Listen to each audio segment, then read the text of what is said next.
Shalom Bapak Ibu Saudara yang dikasihi Tuhan Yesus. Hari ini adalah tanggal 31 Desember 2020.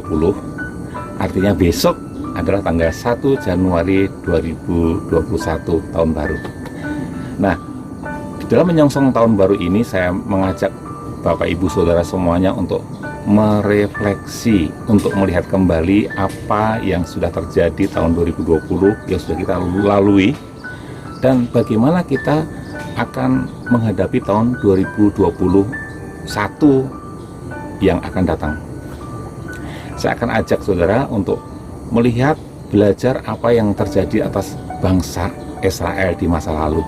Saya akan mulai saja langsung dari satu ayat yang saya ambil dari 1 Samuel pasal yang ke-7 ayat yang ke-7. Demikian firman Tuhan. Ketika didengar orang Filistin bahwa orang Israel telah berkumpul di Mispa, majulah raja-raja kota orang Filistin mendatangi orang Israel. Serta didengar orang Israel demikian, maka ketakutanlah mereka terhadap orang Filistin.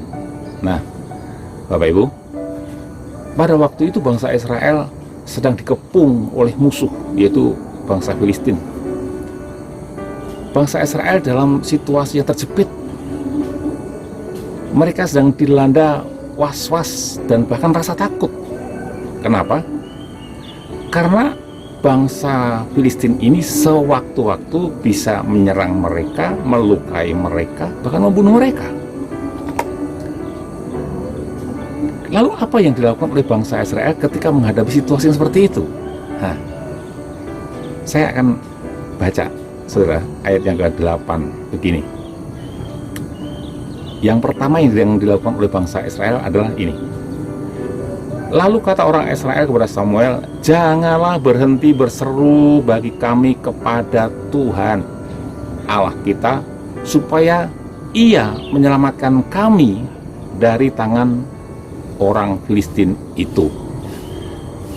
Jadi dalam situasi yang terjepit dan dilanda rasa takut, yang pertama, bangsa Israel, puji Tuhan, masih ingat bahwa mereka memiliki Allah, yaitu Allah nenek moyang mereka, Abraham, Ishak, dan Yakub, yang mereka panggil dengan Elohim Yahweh, Allah penguasa surga dan bumi, Allah yang perkasa, yang luar biasa, yang dahsyat itu. Mereka merendahkan diri, mereka berseru, dan mereka berdoa. Ya, Bapak Saudara, situasi yang dihadapi bangsa Israel pada waktu itu ada miripnya dengan apa yang kita alami saat ini, yang dunia alami saat ini, Bapak Saudara. Saat ini dunia, termasuk Indonesia, termasuk kita yang ada di wilayah BSD dan sekitarnya, Tangerang Selatan, kita juga sedang dikepung oleh satu musuh. Dan musuh itu tidak kelihatan. Musuh itu namanya adalah COVID-19. Bapak Saudara, meskipun tidak kelihatan, tapi itu nyata loh. Ya, nyata.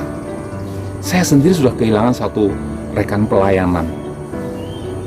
Juga 2 orang dekat saya, yaitu Mbak Yu saya, Mbak Yu ipar saya, dan juga sepupu saya, Bapak Saudara. Diakui tidak diakui, saat ini dunia sedang diliputi rasa was-was dan rasa takut.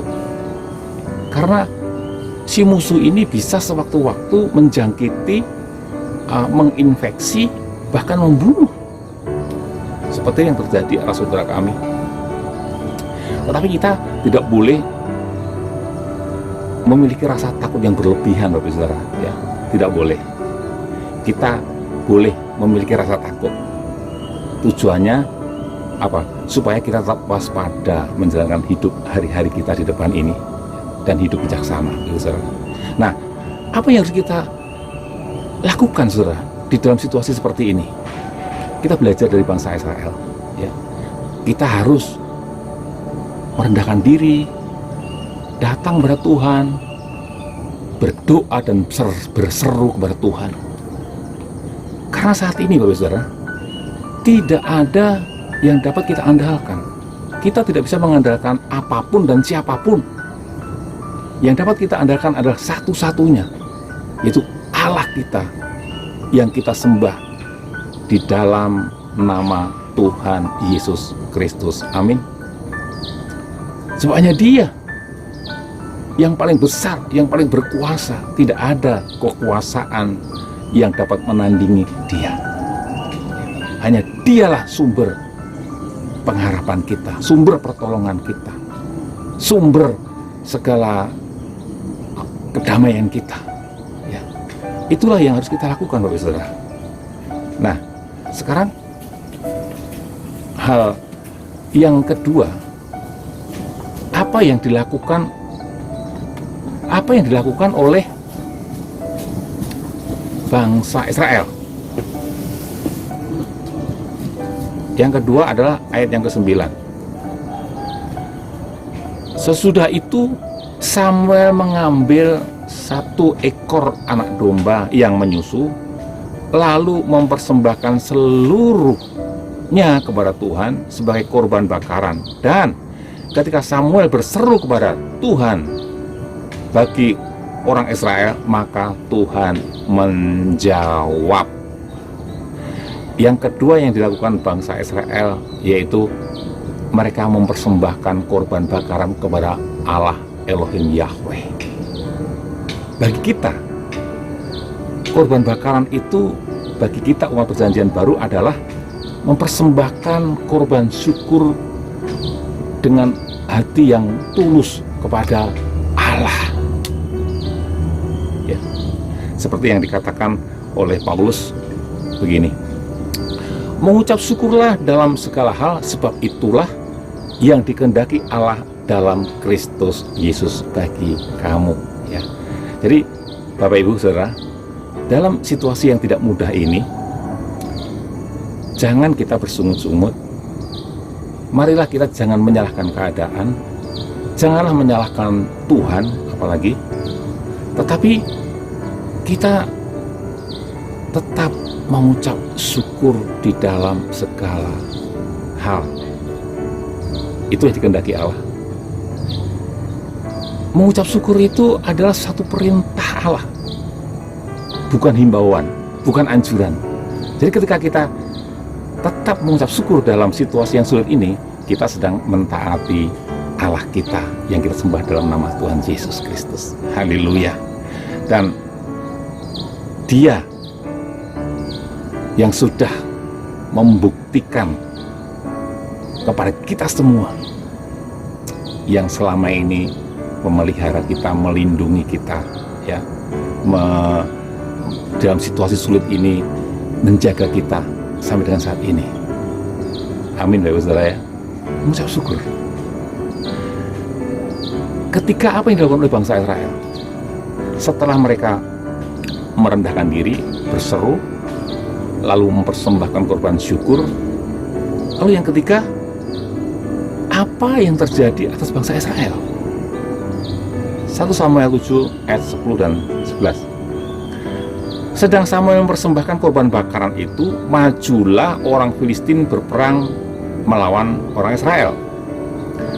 Tetapi pada hari itu Tuhan mengguntur dengan bunyi yang hebat ke atas orang Israel dan mengacaukan mereka, sehingga mereka terpukul kalah oleh orang Israel. Ayat 11, keluarlah orang-orang Israel dari Mizpah mengejar orang Filistin itu dan memukul mereka kalah sampai hilir Bet-kar. Saudara, ketika bangsa Israel merendahkan diri dan berseru, berdoa, mengucap syukur kepada Allah dalam situasi yang sulit itu, maka Allah bertindak.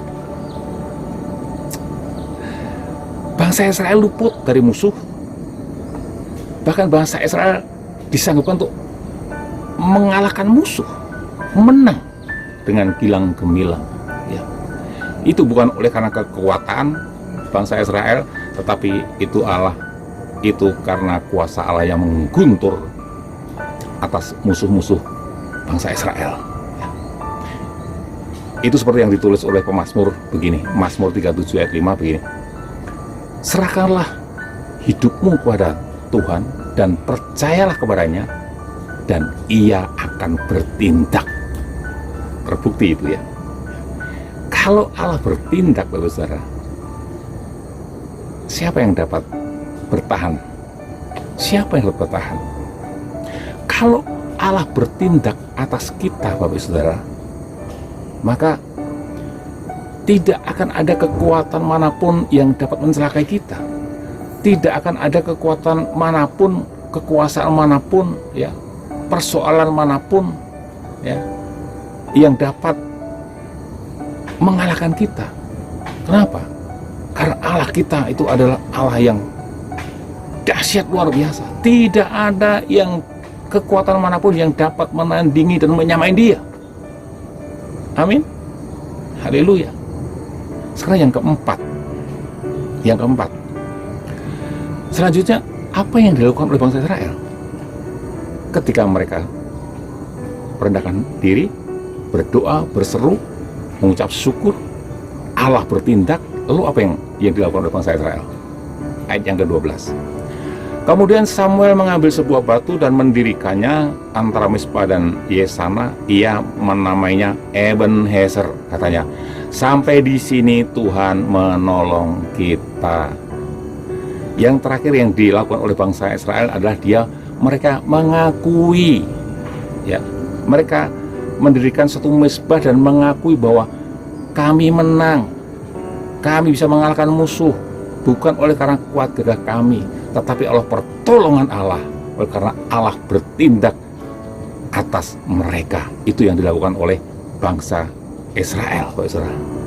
Nah, demikian juga kita, Bapak Saudara.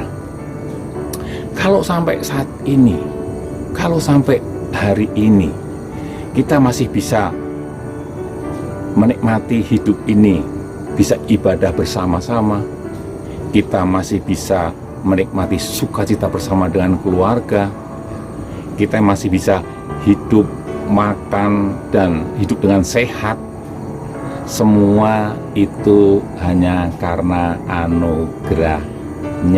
Amin, Bapak Saudara. Kita harus berani mengakui itu.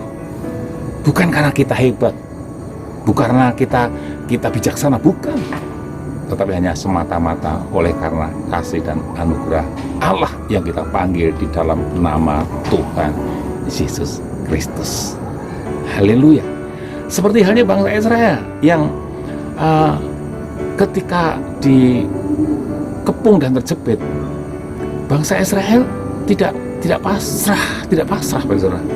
Bangsa Israel tetap melakukan bagiannya. Apa itu? Mereka tetap menyiapkan senjata, mereka mengasahnya, mereka menyiapkan perisai, ya, mereka berlatih, mereka tetap waspada. Itu yang mereka lakukan. Dan selebihnya yang tidak dapat mereka lakukan, mereka mengandalkan Tuhan Allah. Demikian juga kita, Bapak Saudara. Saat ini kita tetap harus melakukan bagian kita. Yang bekerja tetap bekerja, yang bisnis tetap bisnis, ya, yang mengajar tetap mengajar, ya, yang pelayanan tetap pelayanan, ya, semua kita pelayanan, Bapak Saudara, ya. Semua kita lakukan dengan sungguh-sungguh, dengan tujuan untuk menyenangkan hati Allah Bapa kita, ya. Lalu kita juga melakukan anjuran pemerintah, hidup dengan protokol kesehatan, ya. Kita jalani hari-hari ke depan dengan hidup yang bijaksana. Itu yang dapat kita lakukan, itu yang dapat kita kerjakan dengan maksimal.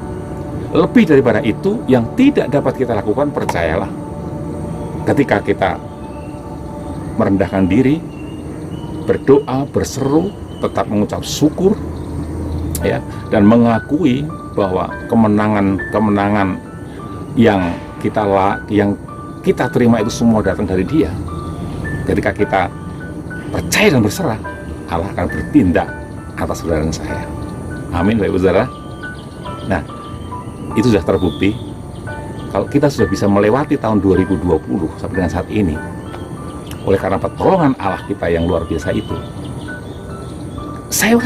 kita juga harus percaya bahwa Allah yang kita sembah adalah Allah yang sama.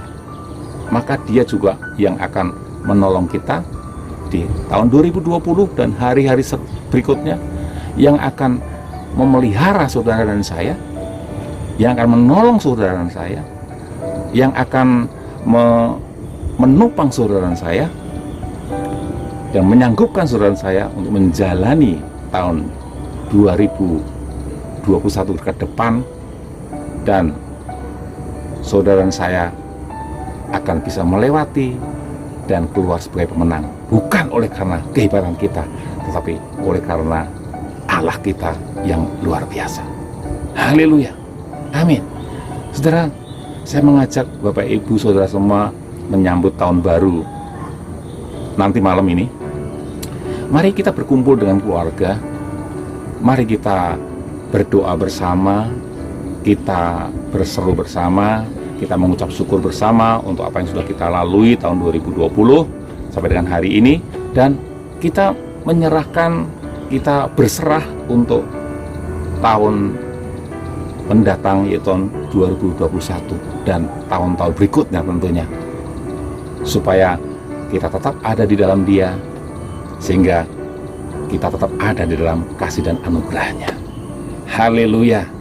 Terus kita hidup dalam berkat dan menjadi berkat bagi orang lain untuk kemuliaan nama Tuhan kita Yesus Kristus.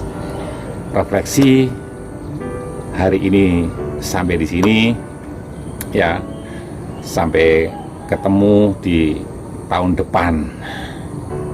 Kiranya Tuhan Yesus memberkati kita semua. Haleluya. Amin. Shalom.